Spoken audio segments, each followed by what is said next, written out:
Today, I'm breaking down the complete system, everything from ideation, scripting, editing, thumbnails, posting, data analysis, everything. First, what I want to talk about is the difference between B2B and B2C offers.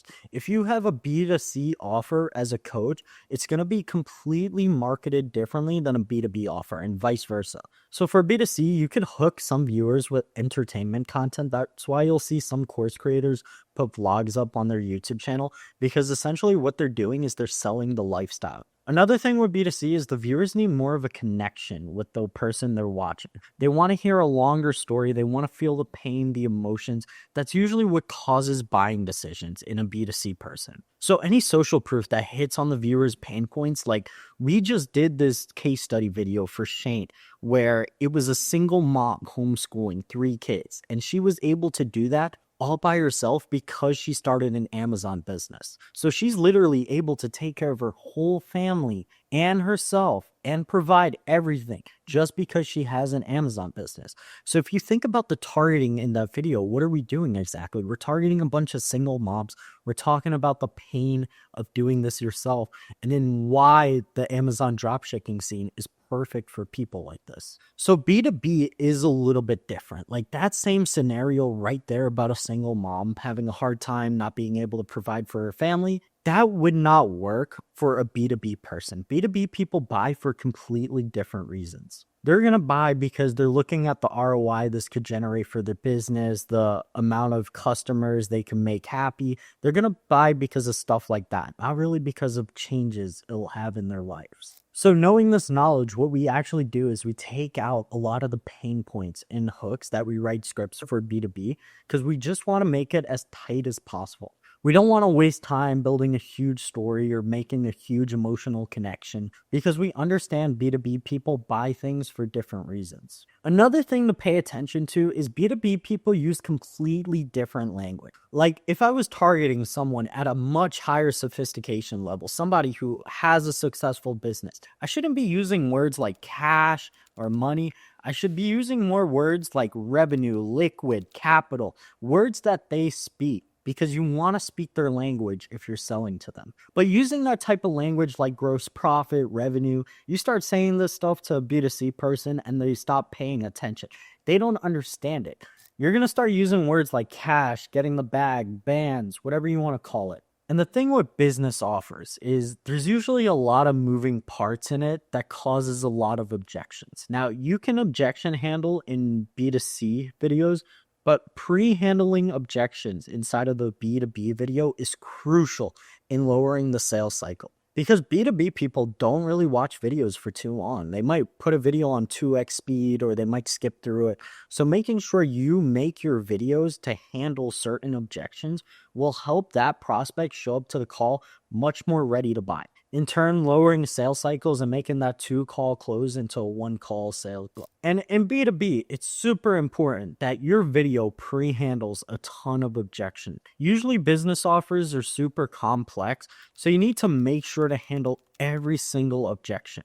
So that way the business person showing up on the call is ready to buy. This is going to lower your sales cycle. No more 2-call closes. We're going straight in for the 1-call close. So I've talked about this a little bit before, but you're seeing how all these words that you're using, all these pain points, they're eventually going to push the viewer into a buying decision. So it's really important you know what offer you have and who you're targeting.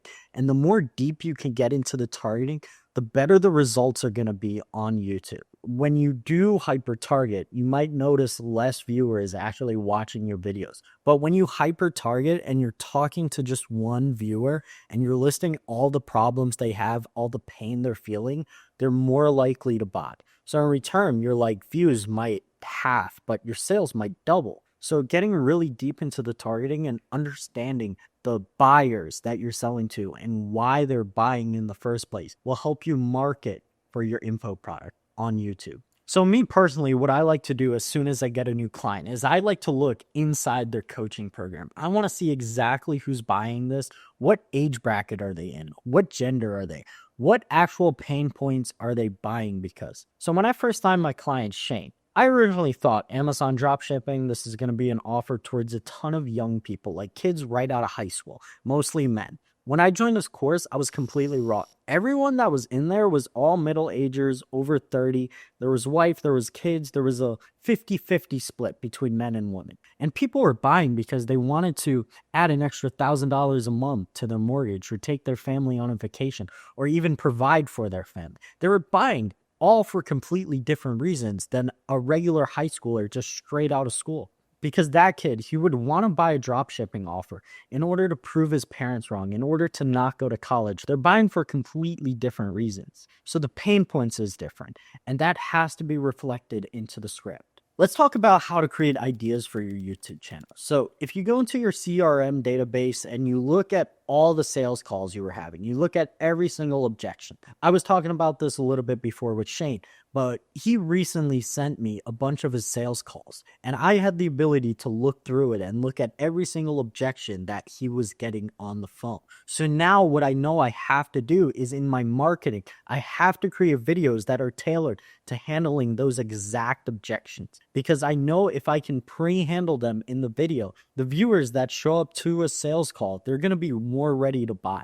So the way you can replicate this is literally by going into your CRM, looking at all your previous sales call, download the transcript, send it to an AI, ask it to filter all the objections you had in that sales call from order of most frequent to least frequent. And that's going to show you the exact order you need to tackle it in your videos, whether that'll be in chronological order. I do recommend doing this at like most frequent objection to lowest frequent, because the most frequent thing, that's the objection that everyone has in their mind. And if you're able to just tackle that first, you're going to get a lot more viewers staying longer on your video. And you could dedicate whole videos to just like handling one single objection. So like a video where somebody has to remake their resume, right? And you're teaching them how to do a resume. You can put in the title of the video, how to create a LinkedIn resume in under 30 minutes using AI, right? So now we're handling the objection that creating a resume is going to take too long. No, it's going to take 30 minutes because we're using AI,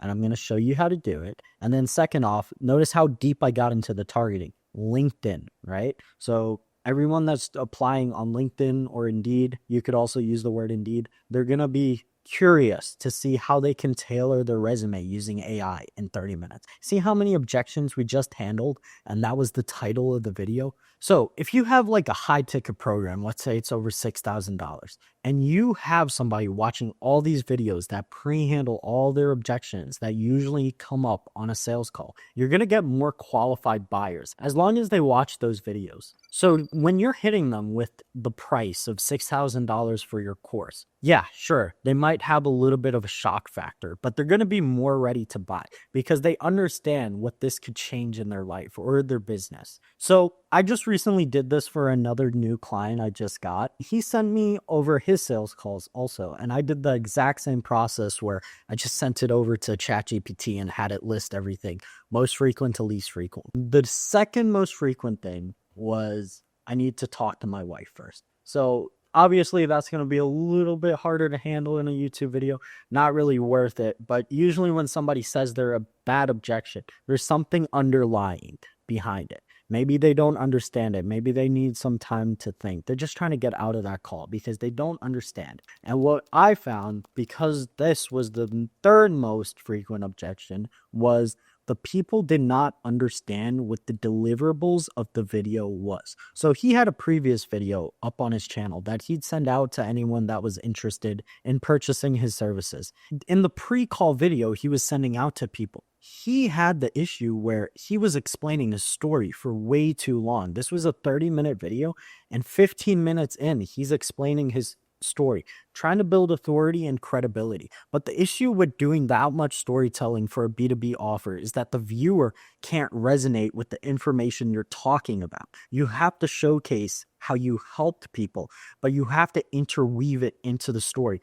Kind of how I'm doing right now. I'm talking about a story to prove my point of how to make this work for your own YouTube channel. So for this pre-call video we're working on, essentially what we're doing is first we're leading with the deliverables. Literally, the first point in the body, we're talking about deliverables. We're making sure it's very clear to the viewers what they're getting out of this. And you might be asking, okay, what if I created all the videos handling all the objections, handling all the frequently asked questions? What other content should I create after this? You're just going to do it again. You're going to do it in a complete circle. You're going to start at the top, most frequent. You're just going to format it differently. You're going to say different words, use different pain points, different triggers, different CTAs to get more conversions. You're just repeating yourself, but it's just formatted differently. And when creating ideas, what you should do is a little bit of market research where you look at adjacent competitors. So let's go back to Shane here, dropshipping coach, right?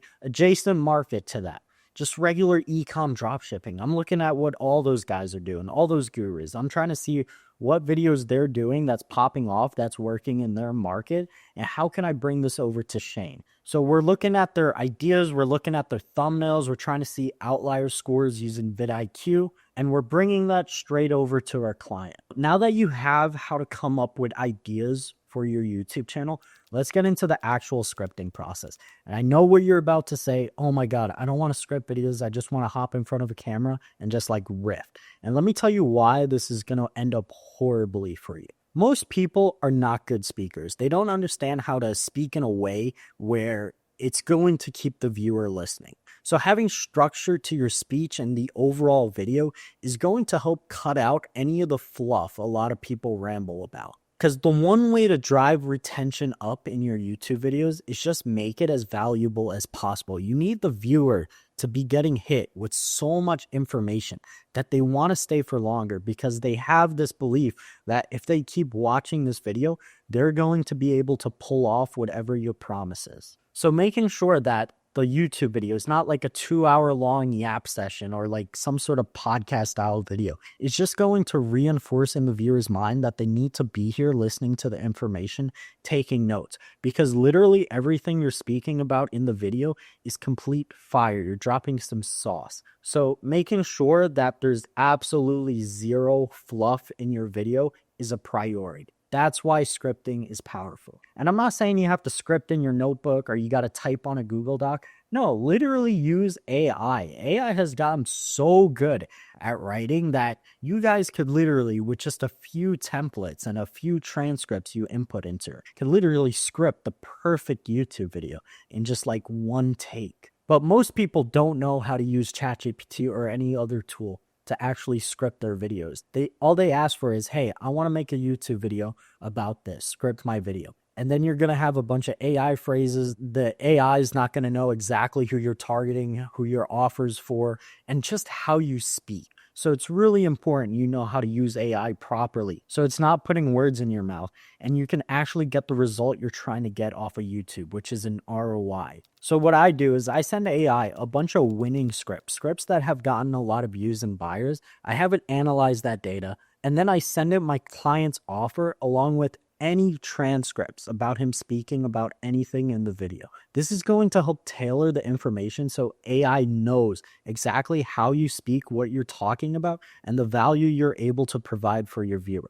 So you feeding it this information is just going to help the AI understand you and your offer a lot more. This is where most people mess up with. They don't feed the AI anything. They just go straight into it.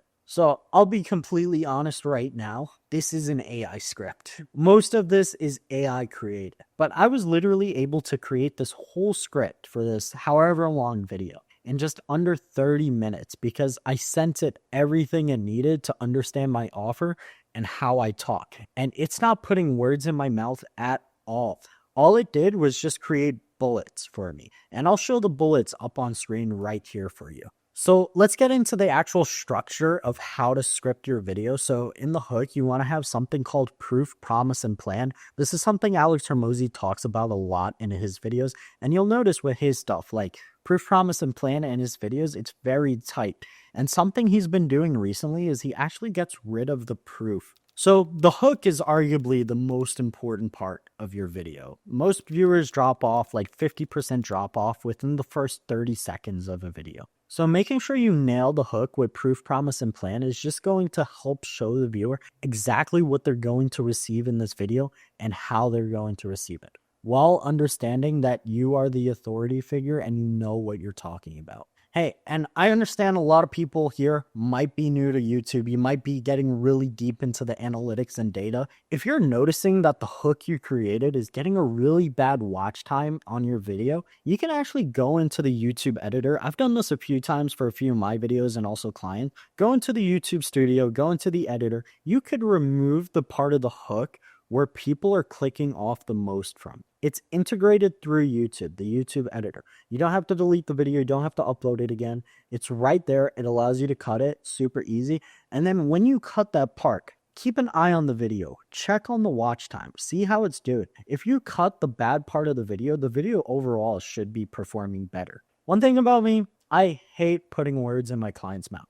I never want to write the body out word for them. I'll do the outro, I'll do the intro, I'll do the mid-body CTA, but I do not know how you speak. I do not want to put words in your mouth. So what I do instead is I bullet out everything for my clients. This makes it super easy because they're able to just talk to the camera like they're talking to a regular person. I don't want to give them more homework where they're trying to remember their lines, they're studying it, they're trying to deliver it properly, and they're messing up like 100 times. It's just not the best way and most efficient way to get information on the table. I want my client to be able to be done with a video within 30 minutes. I don't want them sitting there for 2 hours messing up on the same line over and over again. So having a bulleted body is definitely the way to go. So there's a few different ways you could bullet out your body. You can just bullet it out like, okay, explain how to script. How do you do proof promise plan? Like you can make it like that, or you can make it completely question based where the bullets are just questions and you're in front of the camera just answering it.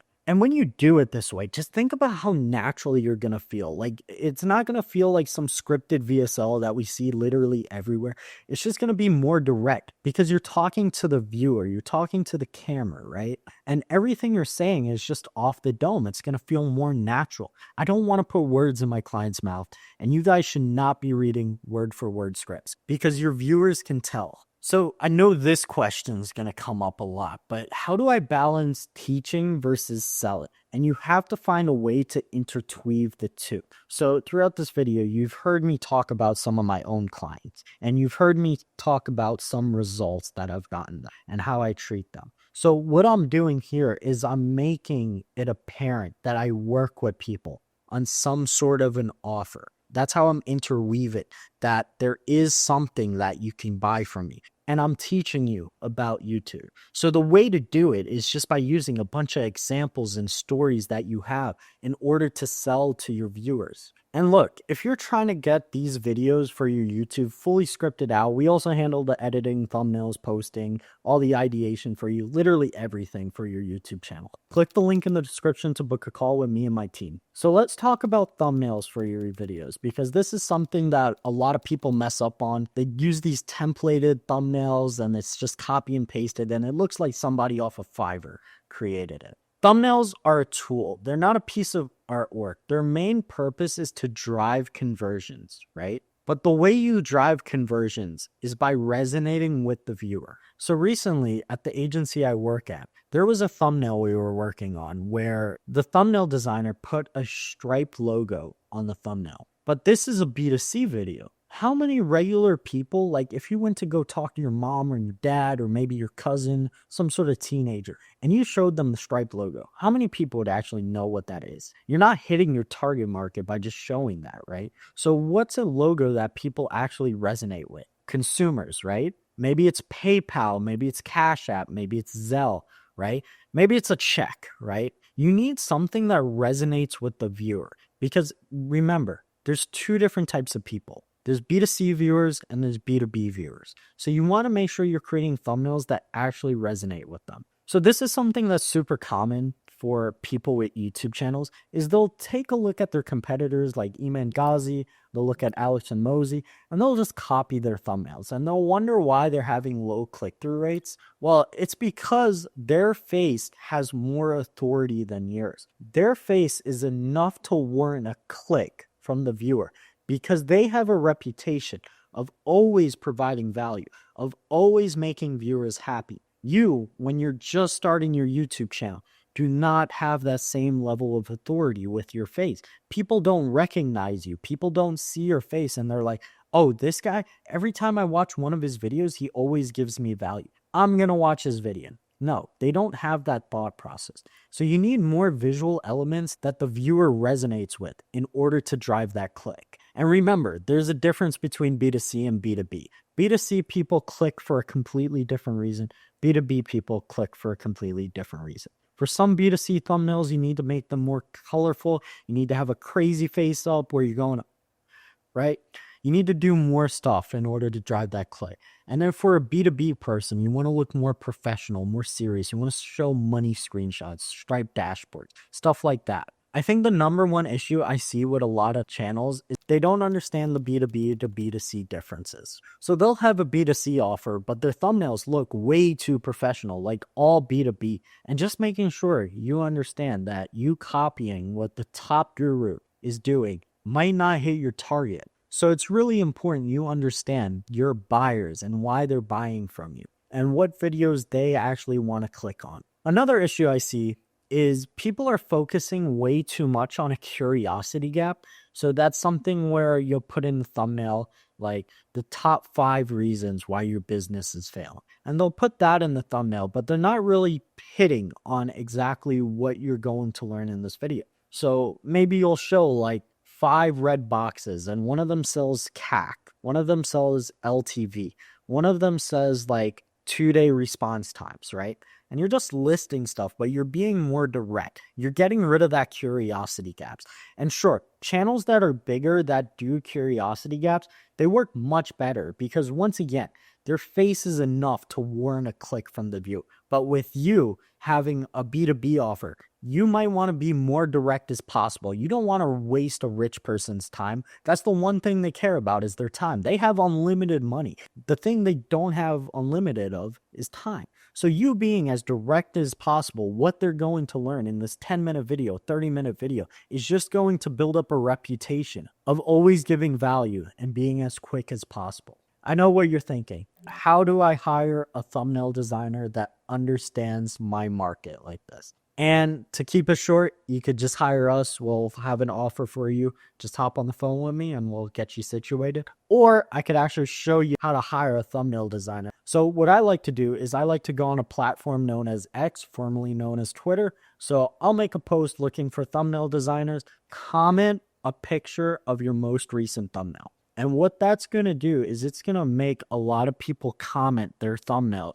It's going to push it more towards the algorithm. Now people are spreading out, right? The algorithm spreading your tweet out to a lot of designers because it sees designers are commenting on your post. And now you're slowly just building up a huge Twitter thread of people ready to work for you that are doing thumbnails. And then from there, it's just a game of filtering through those thumbnails. You can see exactly a person's skill level, their design capabilities, through just going through that thread and seeing exactly who you want to work with. Another thing I want to talk about is A/B testing thumbnails. When should you actually be switching out the thumbnails, or should you be posting 2 thumbnails at a certain time? Honestly, it really depends. I wouldn't recommend doing this because there's a bunch of reasons why a thumbnail might flop, but you don't have enough data to make a decision on that. Some thumbnails might have a 2% click-through rate. Some thumbnails might have a 6% click-through rate. I mean, I'm doing a video for a girl and her click-through rate is hella high because she looks hot, but it's like over 20%. But for a business niche, you should expect somewhere between a 2% to 6% click-through rate. Anything higher is super good. Anything lower, you should be a little bit iffy about it. Maybe you should get the thumbnail change. But once again, you need data. You need volume coming into your video. So if you're making a decision off of 10 views, like you realistically do not know who watched your video, who clicked on it. It's just not enough data to actually make a warranted decision on whether or not to change your thumbnail. So I recommend waiting until a video has like over 100 views, 200 views, until you make that decision. If you're at 200 views and you're noticing your thumbnail is less than a 1% click-through rate, yes, you should change it. But if a video has 10 views and it's at a 1% click-through rate, yeah, probably leave it up for a little bit, wait a few days, see where it's at, just keep it in mind. But you don't have enough data to warrant anything being changed. Let's talk about posting and scheduling for YouTube. So you as a business owner, you should try and be as consistent as possible with YouTube. You should be trying to get at least a video a week. Some people see way better results when they're doing 2 videos a week. But if you're just starting out, start with 1 video a week, see how that is. Hold yourself to that. Make sure you're actually doing it a week. Like, don't fall off 1 week and then post it like another 2 weeks later. No, stay strict, because what YouTube's going to see is you're somebody constantly posting content, and it's just going to like that more, and it's going to send your videos out to way more people. And another stat is session watch time.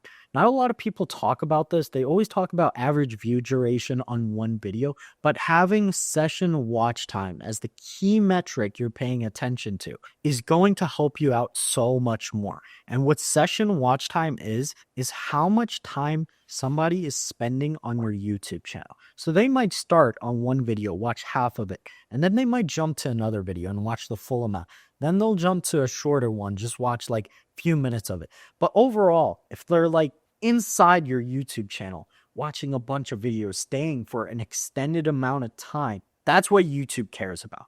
That's going to show YouTube that you have the ability to retain a viewer on your channel for an extended period of time. And it's going to recommend your videos to more people just like that like jumping around through your channel, binging your videos while they're eating, while they're on the toilet, while they're at night, lonely in the bed, watching YouTube videos about how to get rich. So YouTube's going to see these videos and they're just going to send it out to more people. As far as timing goes for your YouTube video, try and post on the same day every single week. Don't skip a day. Don't like post randomly. You want the viewers over time to psychologically know, oh, today's Friday. Alex is going to probably come out with a banger YouTube video during lunchtime. I'm going to eat my lunch while watching this video. And over time, that's just going to get viewers in the pattern of eating while watching your videos at 5 p.m. on a Friday. So when you're working with me, I make this process super simple for you. What I do as soon as I sign you, we have an onboarding call.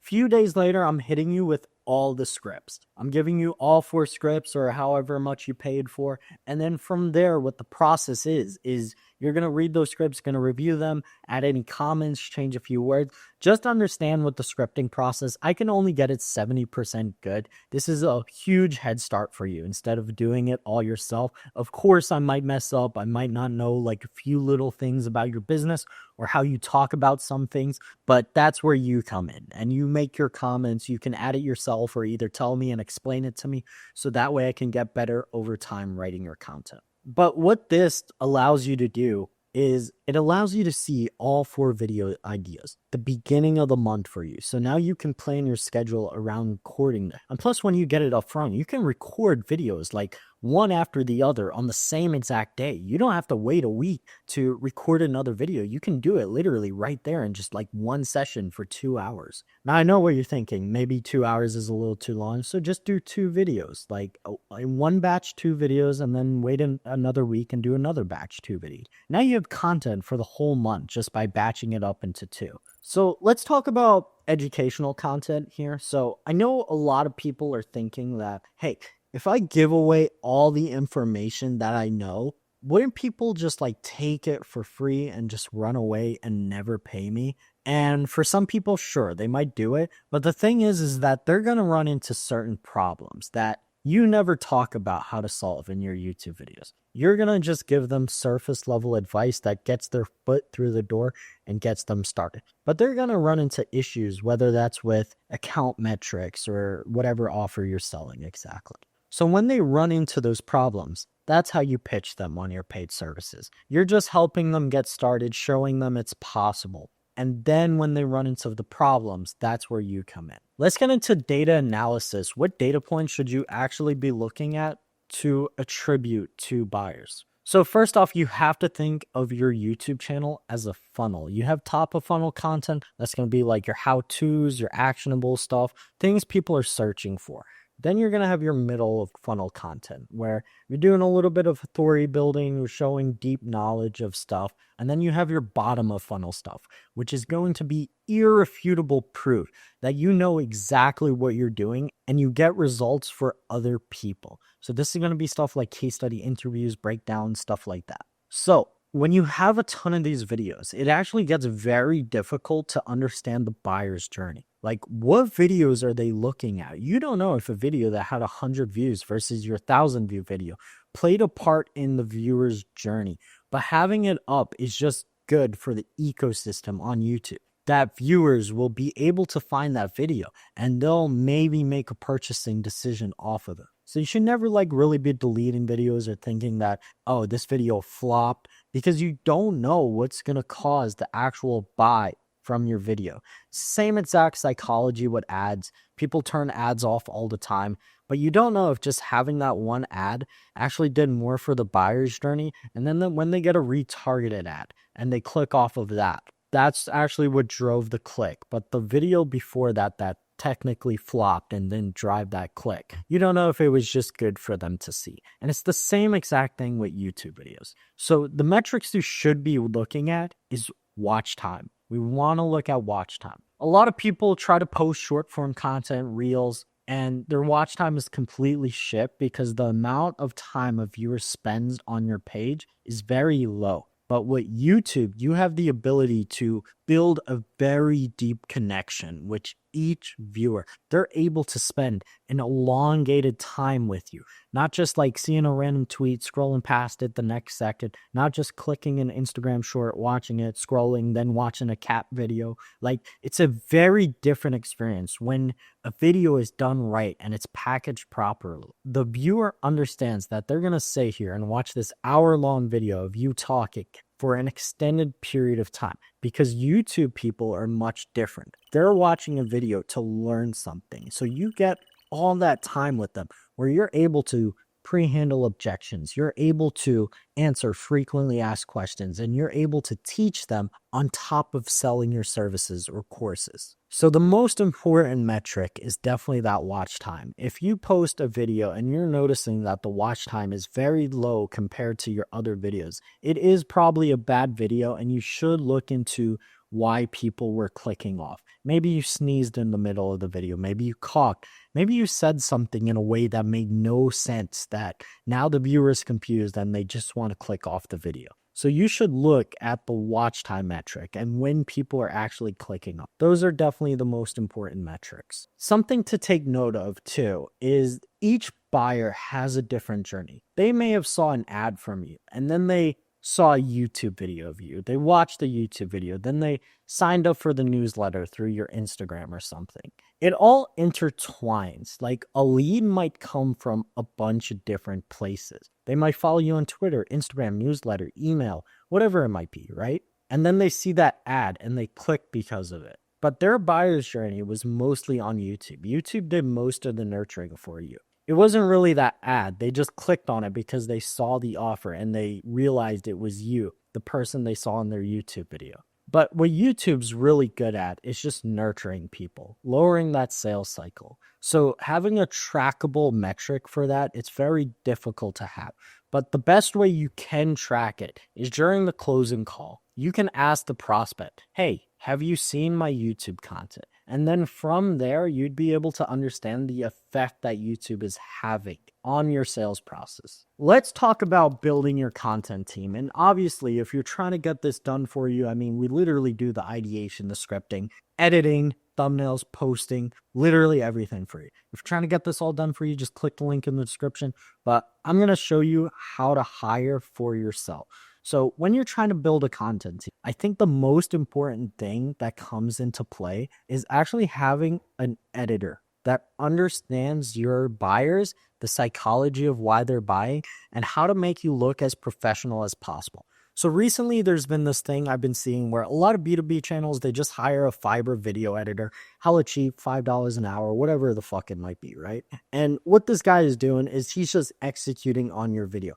What he's trying to do is he's trying to eye rape the viewer in order to engage them as much as possible. He's trying to literally flash the viewers with as much stuff to try and keep them engaged. And that's not how you keep somebody engaged in the info space. Somebody trying to learn information from it. That's not how you do it. You just do it through the way you're talking, how direct you are, the topics you're talking about, the information you're spitting. The editing is not really going to do much for you in terms of engagement. But what it would do is it'll present the information properly to the viewer. If you hire the right editor, the way he should be editing this video is like if somebody was to take notes off the video. If somebody had a huge slideshow on the side and then they were writing the bullets for you. So that way when the viewer's watching it, all they could do is just take a screenshot of the video and they're going to have those notes for later. That's how a video should be edited in the info space. It should be for note takers, not really all this like flashy stuff coming into the screen,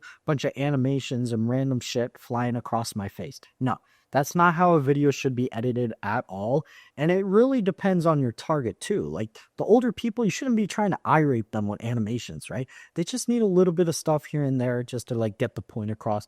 Maybe for the younger generation, sure, they might need like some cartoon happening in front of them in order to keep their monkey brain from leaving the video. But usually B2B older people, you don't need that much editing. You can get away with very simplistic stuff. So in terms of finding an editor, where I've hired my favorite editors from has always been Twitter. So the same way I was talking about how to hire a thumbnail designer, you literally just do the same thing for an editor. You just change the word from thumbnail designer to editor. Make that post, hey, looking for a video editor, looking to pay this amount, please reply with a video that you edited. And now you're just filtering, right? Video editors are commenting. You just click on the video you want to watch, see his style, and say, hey, I think this could look good with my video. And then you just hire him straight from there. You go straight to the DMs and hire him. But understand when you do this, right? You're going to have to look at this video. You're going to have to quality check this video editor. You're going to have to manage him yourself,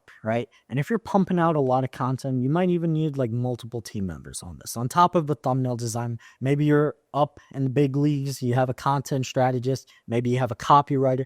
This is just like another person you're adding to the system to like, you know, make it bigger and possibly confuse everything. This is just like another person you're adding to the system. But this person is actually going to take more of your time because you need to look at that video now. You have to watch it. You have to make sure it's cut up properly. You got to make sure there's no spelling mistake. One thing at my agency, right, is I'm actually the one doing the quality checking. I'm looking at all these videos. I'm making sure that there's no spelling mistakes. The cuts are perfect. The mic sounds good. I'm making sure everything is perfect so that by the time it reaches you, it should be a perfect video. You probably don't even have to watch this video. We could just post it for you and it'll perform. So like my main goal is just saving you time.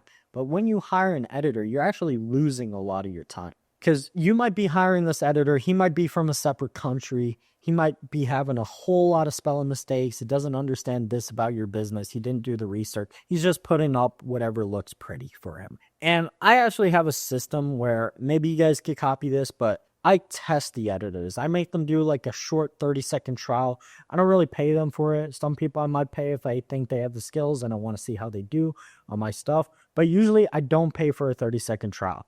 And you can do this the same for a bunch of Twitter editors. Just ask for a trial, see how they do. Just give them 30 seconds of footage. And if you like it, you like it. Hire them. If you don't, fire them. And just understand over time, like these editors, they might fuck you. Like they might leave when you want a project done. So you're going to have to look for someone else. They might go on vacation.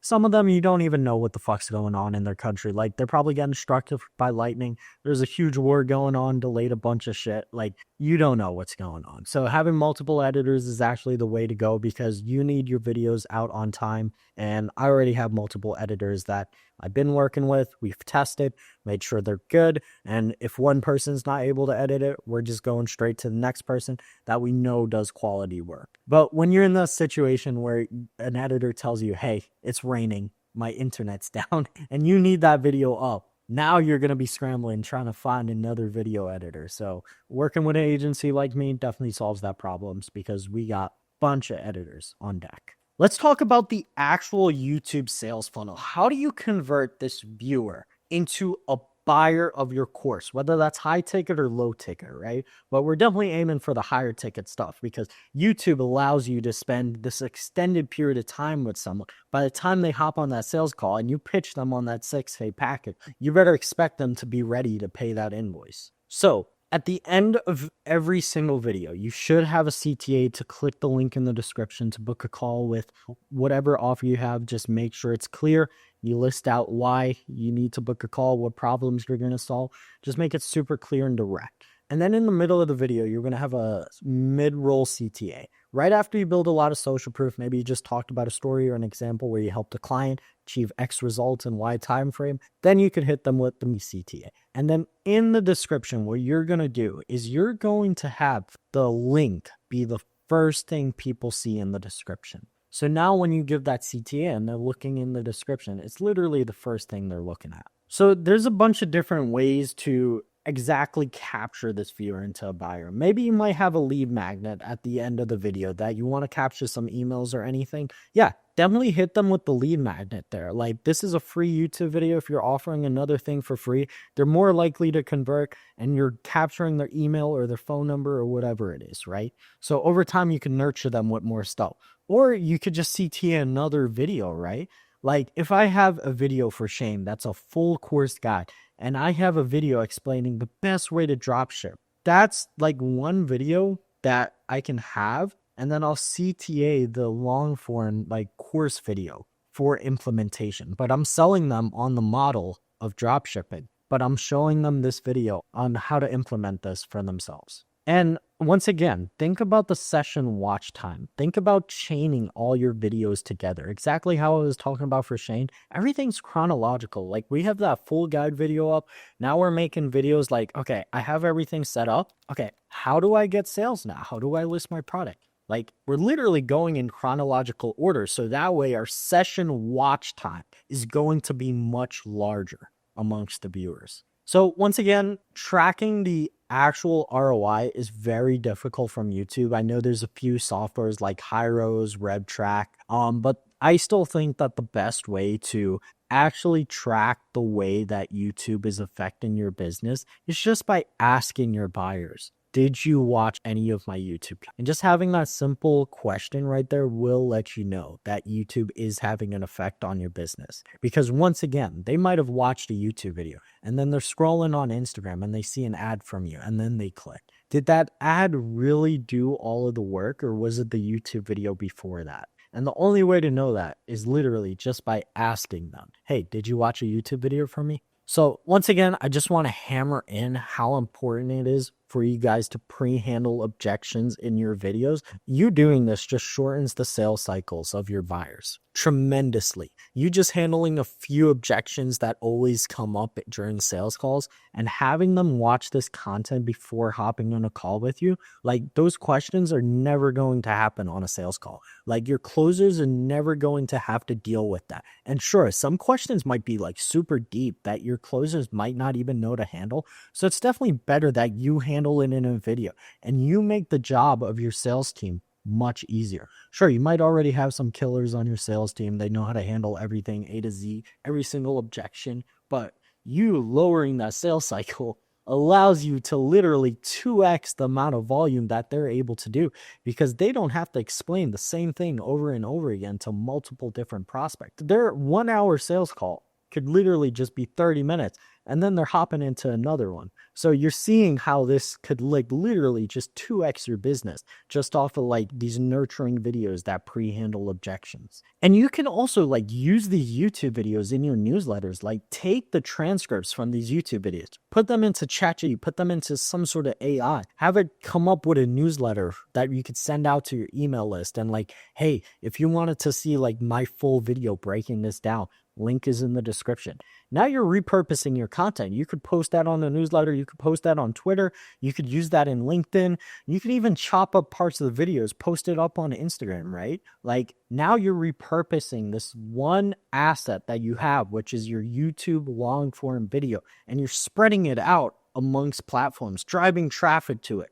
And it's just going to be the system that nurtures people from all different areas, all different social media platforms, whether that's X, Twitter, Instagram, newsletter, or LinkedIn, bunch of different places. I've just broken down the exact system I use to build profitable YouTube channels for course creators. You can implement this yourself. It works, but it takes 6 to 12 months to master everything. If you're already successful with your course and you want everything built and managed for you, click the link in the description to book a call. Stop treating YouTube like a hobby and start using it like the business tool it actually is.